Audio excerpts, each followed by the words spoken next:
it's Leela, the proud Poly Kinky Queer Slut. Today's question is, how do you talk to your kids about violence and about racism? Um, so the answer, straightforward, is you just do it.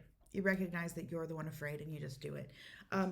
I've encountered this question with respect to schools because thankfully the schools have made an effort to actually talk to my kids about racial violence and about police violence against black men, about how about the history of colonialism.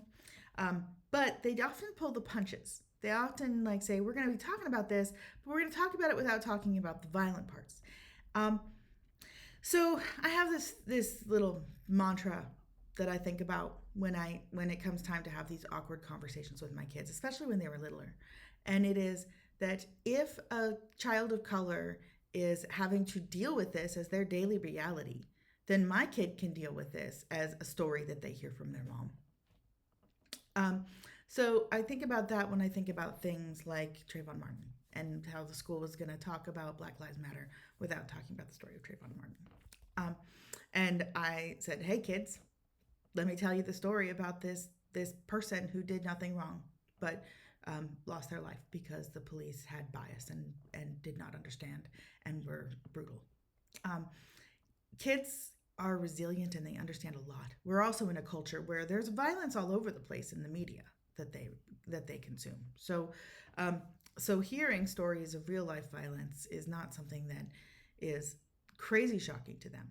But I do think it's important to have those conversations when they're young because the kids will ask you the honest questions about that. Like talking to my kids about these things, they were like, they could not believe that there was that reality out there. And I really think that it has made them better people as they're now middle school age to have seen that, to have known that, to have had the conversations specific to thinking about what your experience versus your friend's might experience, or your friend's experience might be like.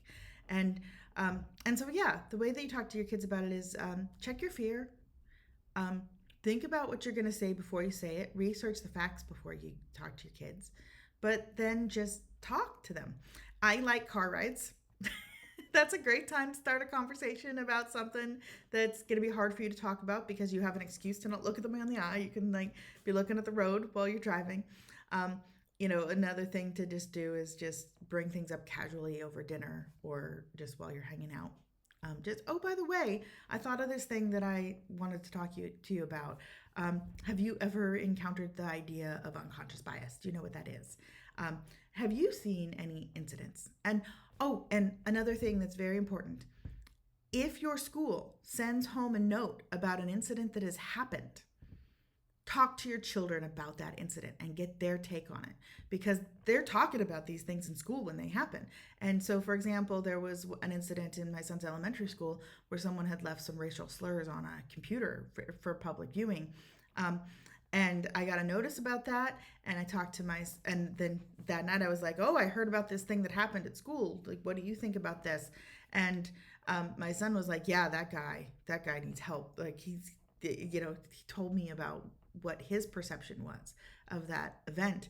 And then you've got the kid actively relaying their experience with what is going on and with how they're encountering racism in their world and thinking about it from their perspective. And that is so powerful. It's so powerful when you can get them talking about things in a way that isn't some abstract thing that might happen, but something that they're actually encountering in their world and deciding how they want to approach it.